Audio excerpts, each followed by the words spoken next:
Hey YouTube, welcome. Honey Piranha here towards Piranha Web Tutorials. In this section, you will learn about Modern JavaScript. JavaScript is a programming language that is based on ECMA Script specification, which is a standard set by European Computer Manufacturer Association known as ECMA. So whenever new feature is added or updated in ECMA script that is reflected in JavaScript, the most recent update is known as Es6, which comes into effect in 2016. From now on, ECMA script will be adding or updating new features to the language on yearly basis. So as you see, ES7 in 2017 and ES8 in 2018 and so on. But there will be minor changes which we will be covered, but the major changes were made into ES6. So what is changes in ES6? It has made JavaScript a much better to work. We will begin by learning the new features added by ES6 as well as comparing them to the old ways of doing things so that we know the difference and get in depth understanding of the JavaScript. Understanding ES6 is one of the most important things to learn and understand React, Angular and many other JavaScript frameworks and libraries. So let's begin by learning Modern JavaScript from the next session. I have a folder Modern JavaScript and it has two files, index.html and script.js. They are completely empty. And this folder I have at my desktop as named Modern JavaScript. So you can go ahead and create a folder and these two files. And what I have done, I have opened this in my Google Chrome and also as dev tool as well. So let's begin and create a simple HTML document and right here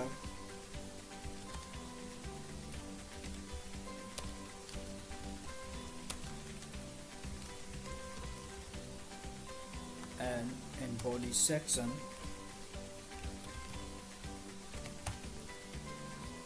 source script.js. Save that and it has in same directory. Just check it out. Okay, so let's start writing some JavaScript here. So let's begin by creating a variable the old school ways. Okay, so in JavaScript you would create a variable using var keywords. So var and give it a name. So let's say a name equals to John and give it a alert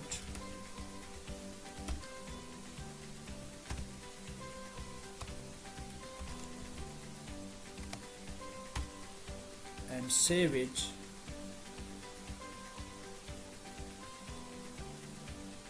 and check it out in your browser and refresh that. Then it says John. Okay, so that's how you can create the variable in JavaScript. But how about the value that it holds? Its value can be changed over time. For example,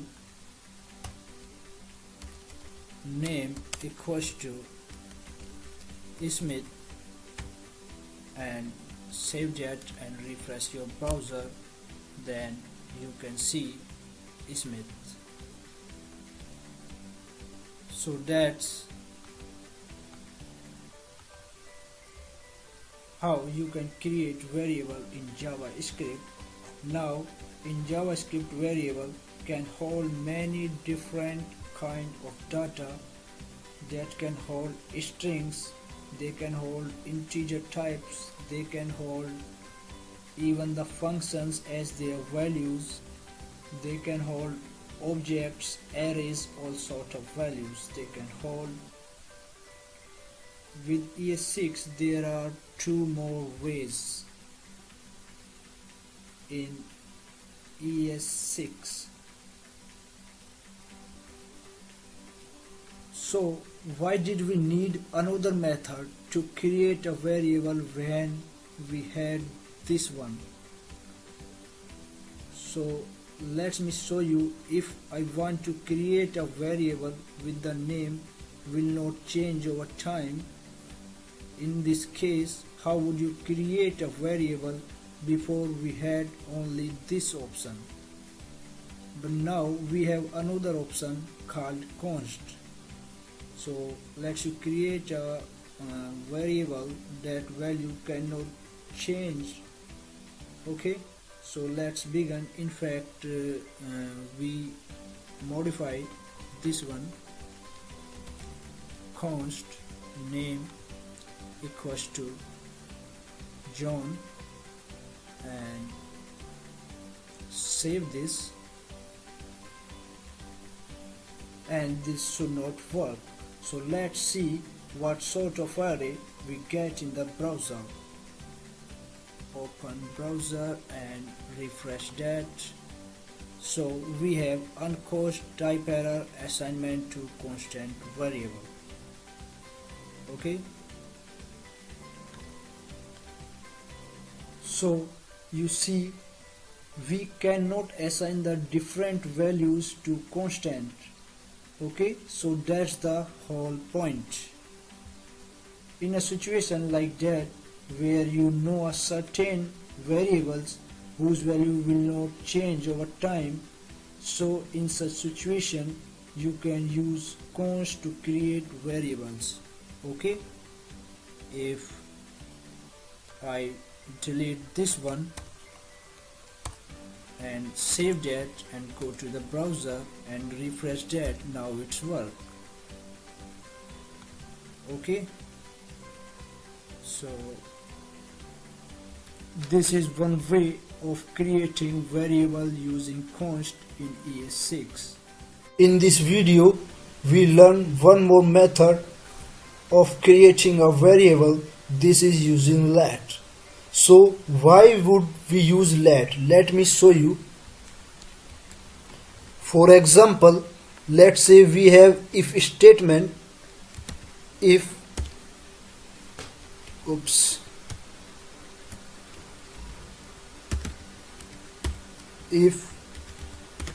true, so it will check if the condition is true, it will do something.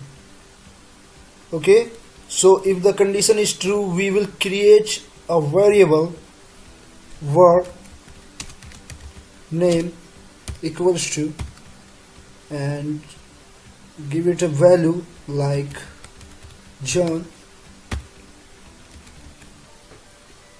Okay, so if this condition is true, then it has a variable, its value is John, and then alert here variable name. Let's save it and go to the browser and refresh that, and we know it's working. Okay, but if we come out of this scope and try to alert here, okay, try to this alert here, out of the scope alert name. So try to this alert name here, it shouldn't work, right? But in JavaScript it works because when you create a variable using a var, it becomes part of the window object. And if we try to alert this variable x with the variable which is inside the if statement, it still works. If I remove it, save that and go to the browser and refresh that, you can see it still works. Now let me show you what I mean by window object. Window, hit enter, then we have window object, lots of properties. Okay, now when we created this var, it should be available here as well. If we type window dot notation and type name, the variable name, and hit enter, then we have its value John. So what if we don't want that? Because in many cases you don't want this to happen. In a larger application this can be really problematic. Okay, there can be conflict between variable names, right? So you can use the let keyword. Okay, it says within its surrounding scope with the let keyword. Okay, so we can use here let. This keyword introduced in Es6 in 2016. Okay, as I introduced in my first video.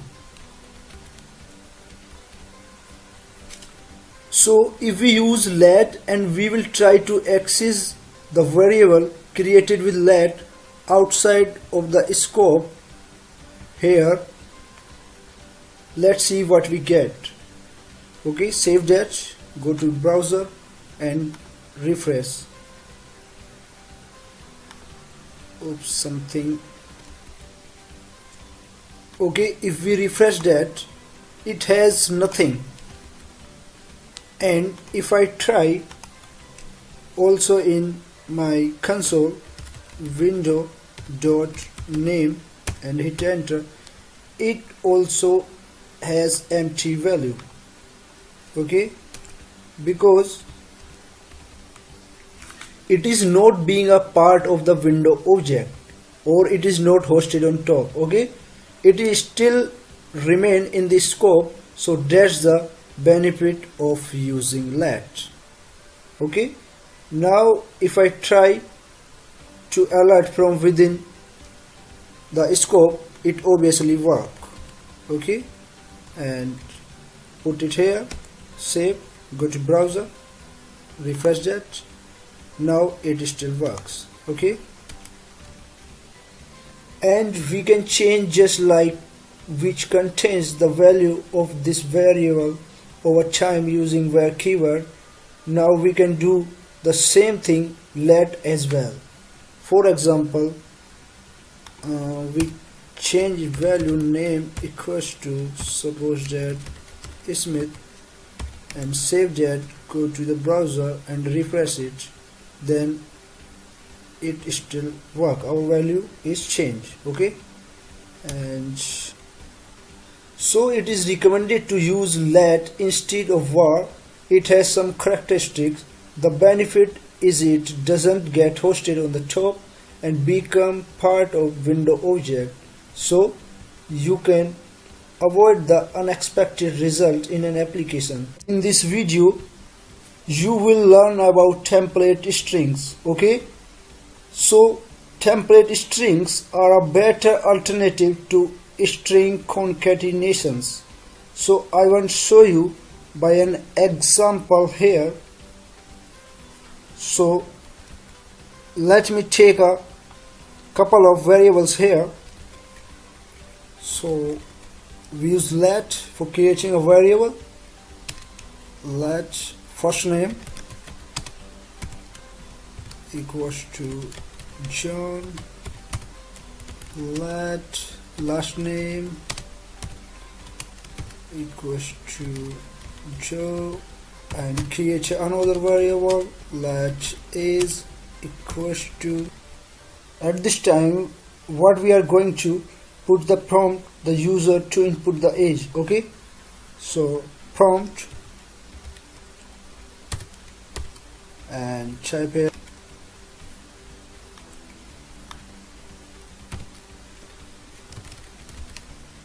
guess John's age.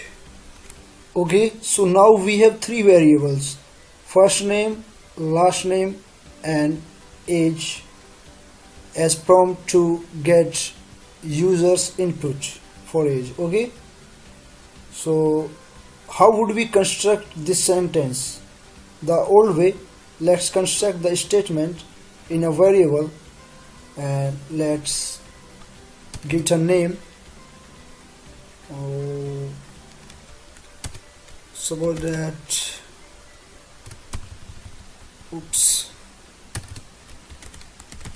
result equals to, let's say,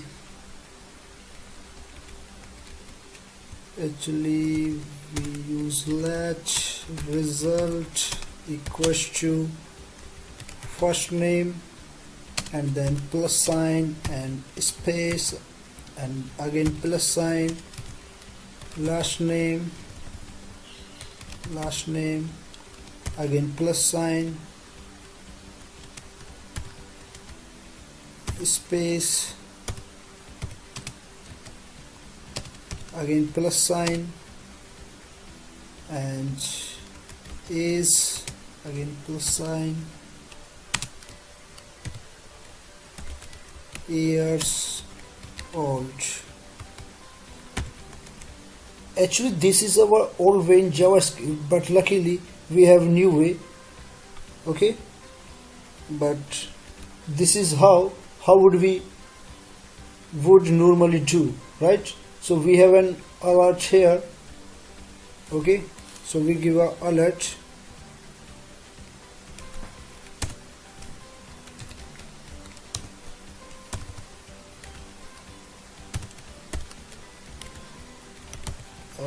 result, save that and go to the browser, refresh that.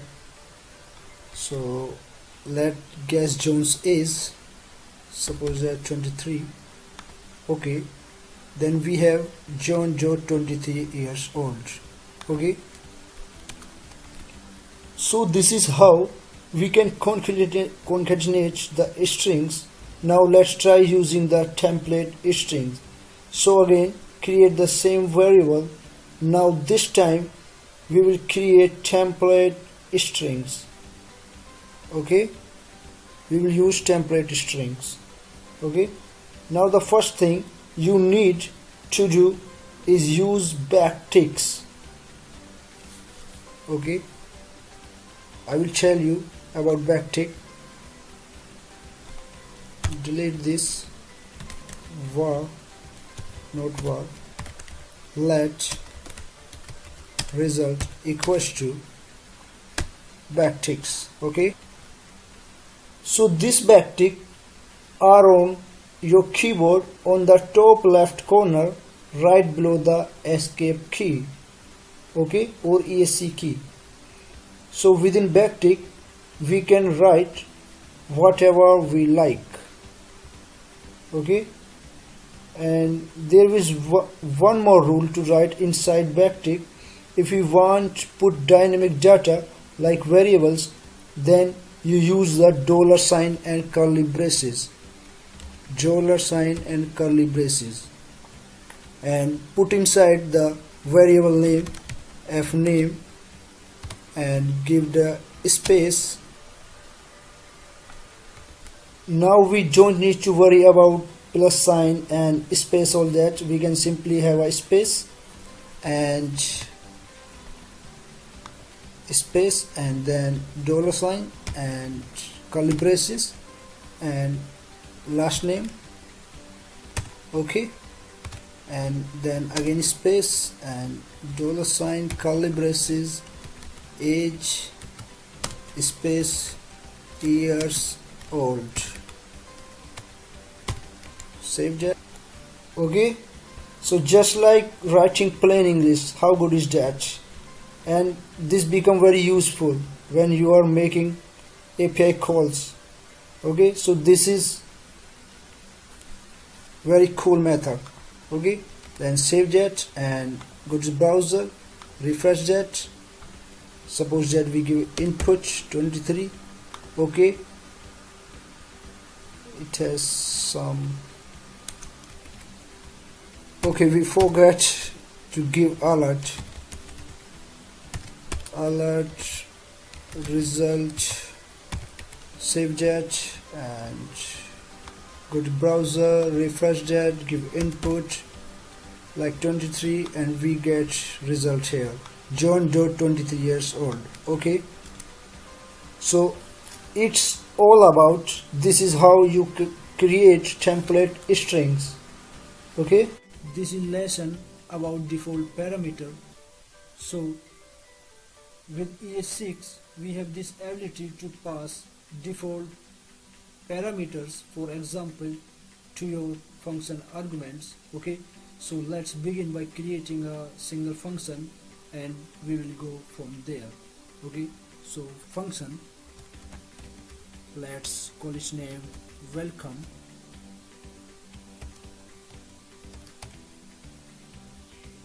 and then it will simply alert,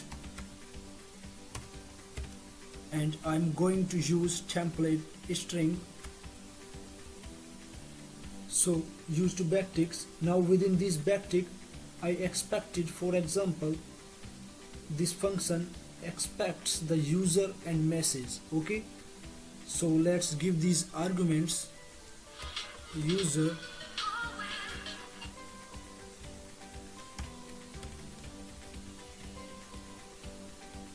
okay, and here I am going to construct a sentence so that I can alert. Okay, so I will say hello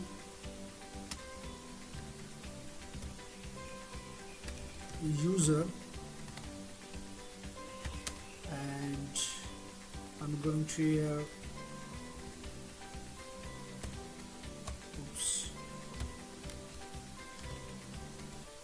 message. So this is the function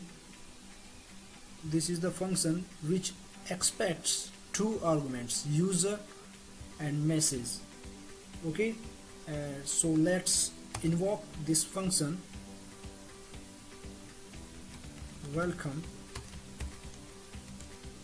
and then pass arguments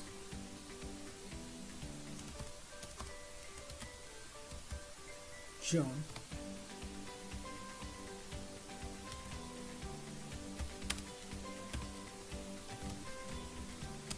good morning. Save that. So everything is perfect. It shouldn't work. It should work. So save that and refresh the browser. It should work. Hello John, good morning. Okay, so why using this function? If the arguments are passed, then this function works perfectly, right? But for example, let's imagine that this input would come from the user and for some reason the user didn't provide the arguments. Okay, didn't provide name and didn't provide message. Like that, we remove it, save and go to the browser, refresh that, hello undefined, hello undefined. Okay, so in a situation like this we could benefit by using the default arguments. What we can do is we could simply assign a default value to this. For example, user equals to